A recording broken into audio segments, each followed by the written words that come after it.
Vamos a dar comienzo con la primera mesa de la jornada, que es la mesa de Antigüedad, Medievo y Videojuegos.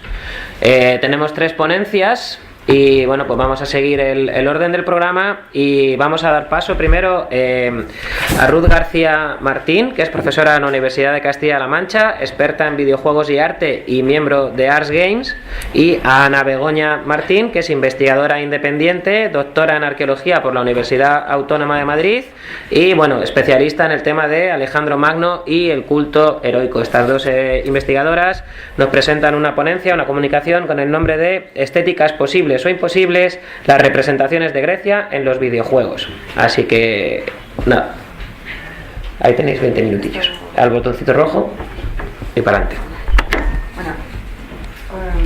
Buenos días.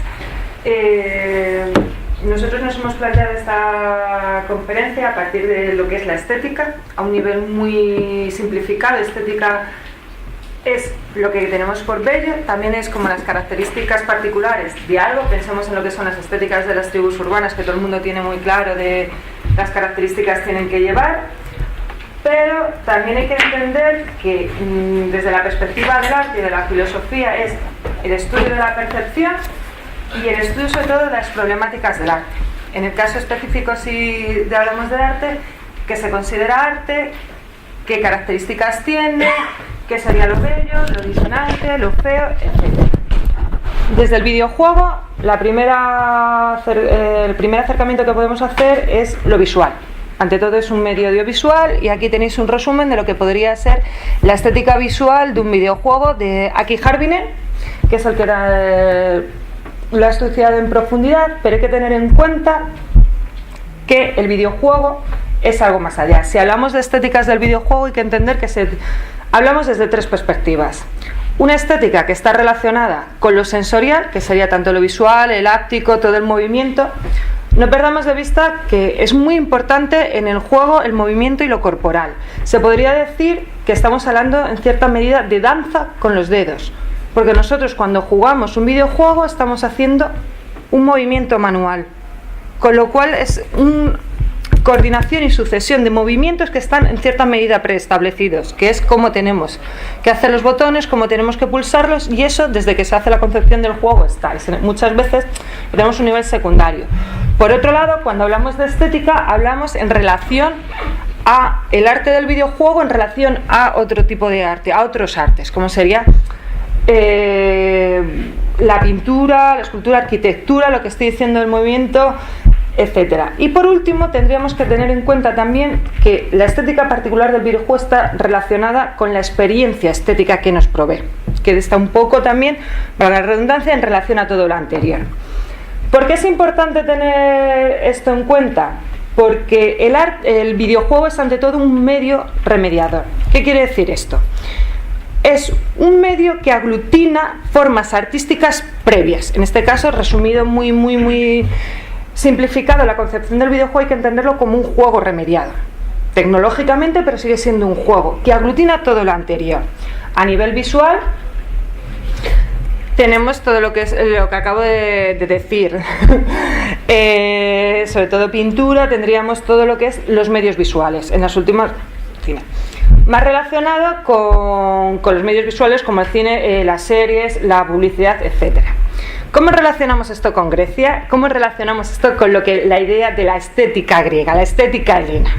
Que todo lo que os vamos a contar un poco aquí con Grecia, lo podríais aplicar a todo el resto de compañeros, desde la Edad Media, la Antigüedad, por supuesto, y la época moderna, que es lo que vamos a tratar.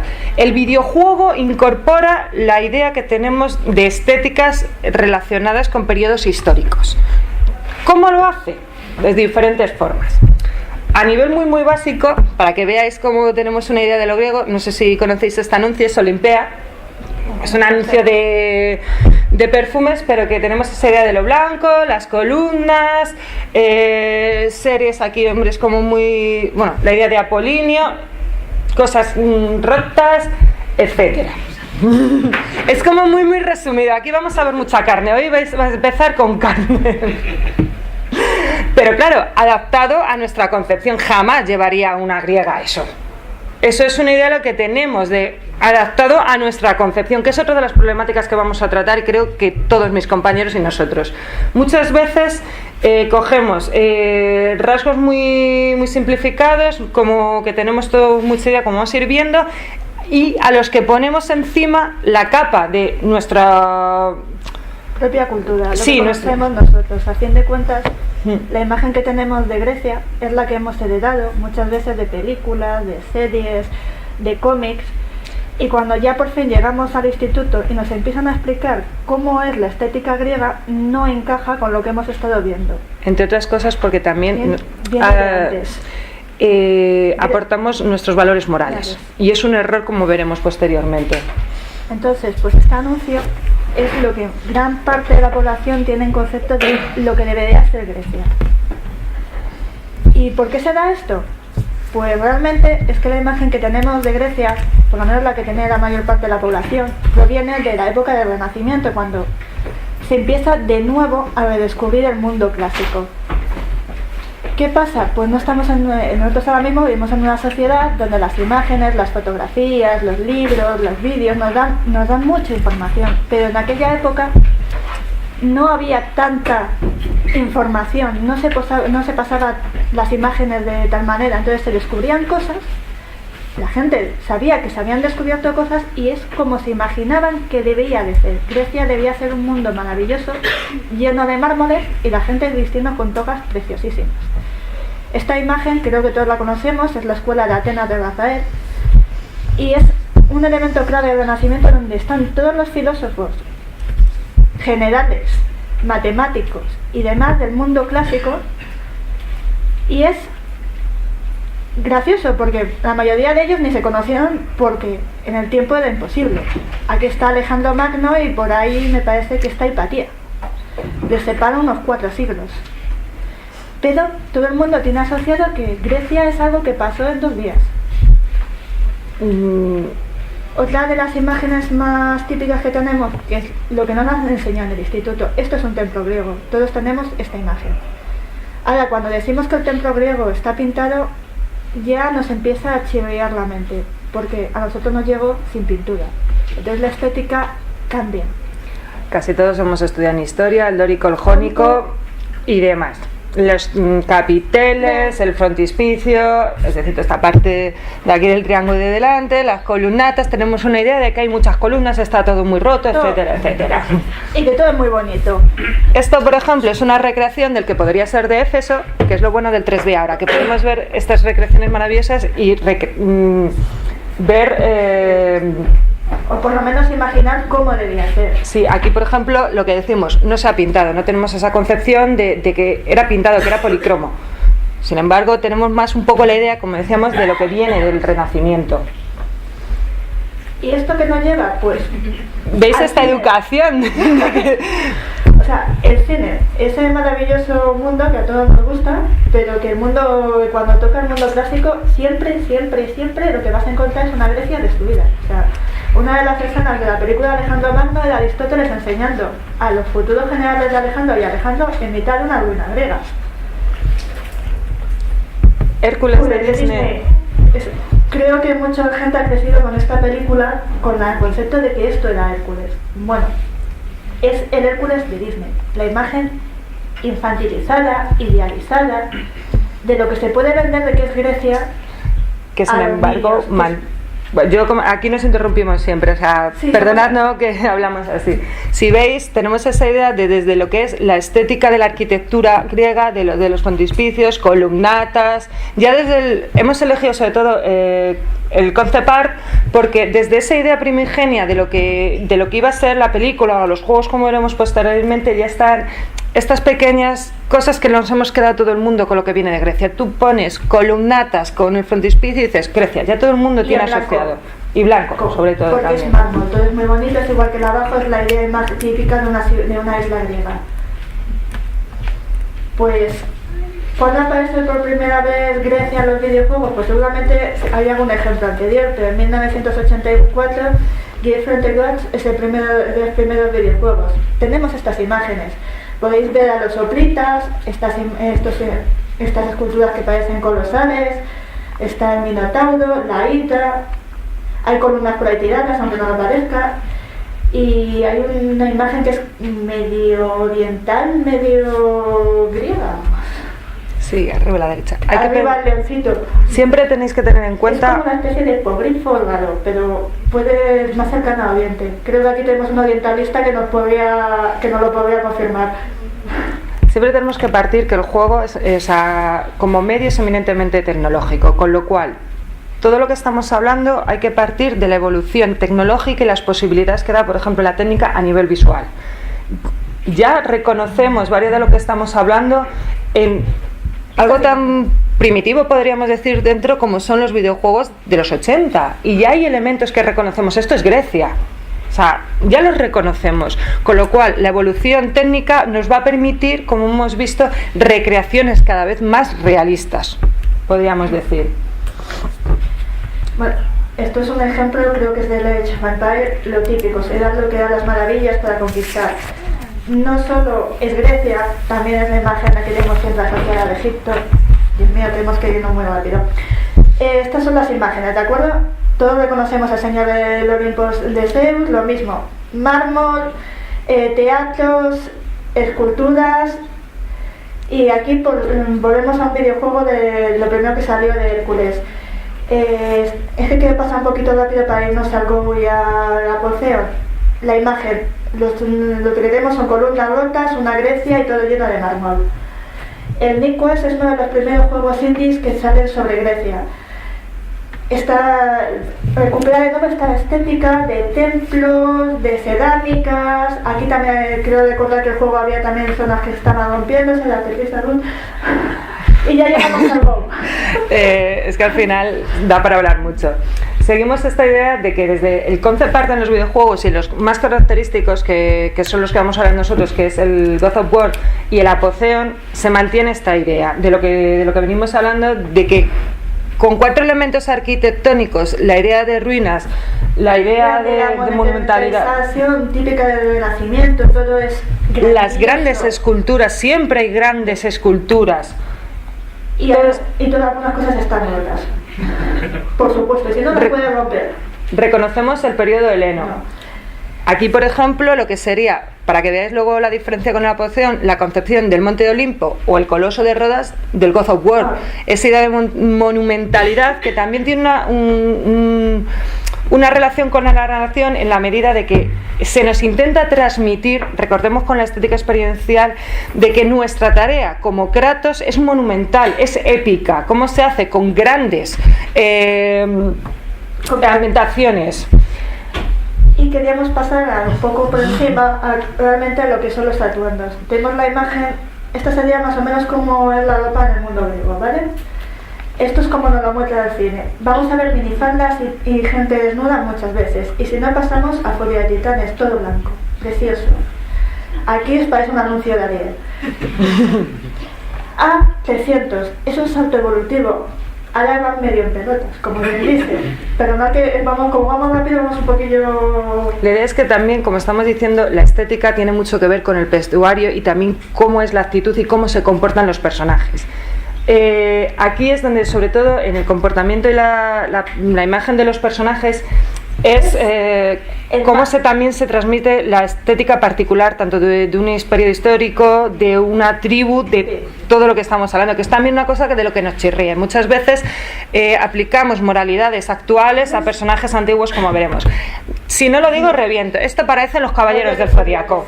Esto no es Grecia. Esto no es Grecia, pero ves... Que alguien tiene de que ha visto los caballeros del Zodíaco. Siguiente. Bueno, y aquí venimos a Perseo. Hay 2 películas sobre Perseo, que esto es lo que comentábamos antes.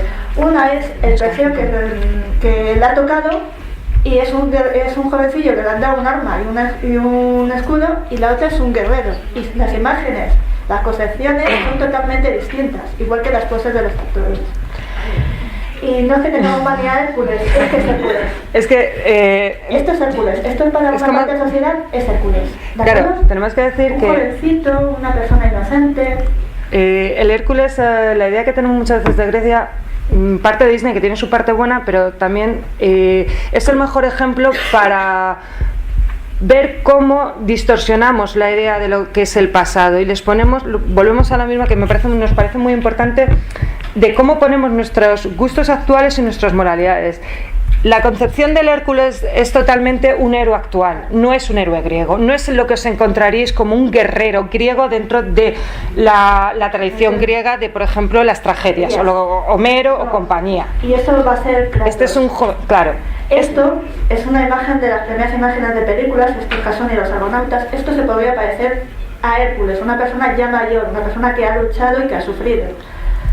Aquí tenéis una escultura griega, o por lo menos es una copia de una escultura griega, y veis que es una persona de mediana edad. Que tiene más que ver, tiene más que ver con las imágenes de... Este es del God of War. Pensemos que tenemos la idea de Hércules como un héroe bueno de los de ahora que va a hacer el bien, pero la idea del Hércules original, de los héroes griegos, que no tiene nada que ver con nuestra moralidad, volvemos que ahí la importancia de Kratos. Hércules era un violador, un asesino, lo peor de lo peor que diríamos ahora. Y en cambio es un héroe que crea la civilización. Pero allí esa idea de matar, asesinar, no tiene nada que ver con lo nuestro, era lo que se tenía que hacer, por así decirlo. Y Kratos, en cierta medida, hereda esta concepción de héroe clásico, de héroe... Un héroe violento, un héroe que se ve atrapado por sus propias circunstancias, por sus propias tragedias y por sus propias elecciones, y es violento, porque es lo que toca en esta época. Es una época pre-civilización, y es lo que representa Kratos. Y lo que nos ha gustado con la nueva apariencia de Kratos es que Kratos envejece. Es de los primeros personajes, o incluso en el mundo griego es extraño que envejezcan. Y aquí tenemos a Kratos un poco más joven y a un Kratos ya mayor, vencido y que ha sufrido mucho, se le ve en la cara. Aparte de que le han cambiado los ojos, pero bueno. Esto es importante porque también se nos ha quedado un poco la idea de época dorada. La edad dorada es Grecia, con lo cual la edad dorada la asociamos, aquí nos ponen algunas quejas, con la juventud, con esta idea de ahora de la juventud como lo que hay que preservar. De ahí que también esta idea diferente de héroes jóvenes frente a héroes maduros, que también se ve en el caso de las mujeres, que es muy divertido aquí lo que decíamos. La mayoría de las representaciones tiene que ver más con nuestras concepciones morales que las de allí. En la materia de Maratón, la protagonista es buena, es recatada, la que es mala está maquillada, de forma más clara, tiene menos ropa, como veremos, y estas representaciones están en Kratos. Héroe es esa idea que proviene, y ahora lo explicaré ya, de la Kalos Kaiagatos, es la vieja, la mujer amargada. Está ya en los últimos momentos, creo que los que hayáis jugado ya habéis visto que está totalmente alcoholizada, derrotada, sabe que ya no puede hacer nada, y no es la imagen griega de una mujer de Hera, que era una mujer más o menos joven que tenía que sufrir a su marido. Esta ya está totalmente amargada, está destrozado, no puede ser una diosa, y al final Kratos la va a matar, aunque creo que es la muerte más fácil de todas las que tiene que cometer Kratos. ¿Cuáles son las representaciones de la mujer dentro de Kratos? Pues la mayoría están hipersexualizadas. O, como hemos visto con Hera, caso concreto, el concepto de la mujer, la arpía y la doncella. Pues, y aquí volvemos al concepto de belleza. Esta es una escultura de Afrodita, una de las más famosas, y este es el concepto que nos presenta el Go sobre la belleza de Afrodita. Y ya nos tenemos que decidir. Es la idea de que muchas veces volvemos a nuestra estética con 4 pinceladas de lo que ya conocemos y hacemos pasar con que eso es de un periodo histórico. Afrodita es un ejemplo porque en el caso del God of War es un poco como lo decíamos en las películas. Si eres, pasa lo siguiente, la familia es recatada, no enseña carne, como esa idea de que como enseñamos carne somos objetivo voluntario. Está así, cabrémonos, pero es así, y es una cosa que se ve hasta en los monstruos. De forma... pasa. Sí. Sin embargo, Apotheon, que es lo que veníamos a decir, es si bien la concepción de Kratos es más realista a nivel literario, podríamos decir, de historia, a nivel visual para explicar Grecia, Apotheon es perfecto, porque coge las vasijas griegas y las pone en movimiento. Y esto es una Afrodita, es muy parecida a la escultura que hemos visto y es un cuerpo femenino posible. De Grecia, bajo la estética de lo que sería la estética de Grecia. fijaros la diferencia de aquí se pierde cierta monumentalidad, aunque está en estilo de vasija griega, a la concepción que tenía Kratos. Porque la idea, la historia que nos cuentan el videojuego, pese a que tenemos que hacer dos gestas épicas, están enfocadas de forma diferente. Es totalmente distinto, es el héroe que va a reconstruir el mundo. Y como podemos ver, son además los faunos que tenemos la imagen.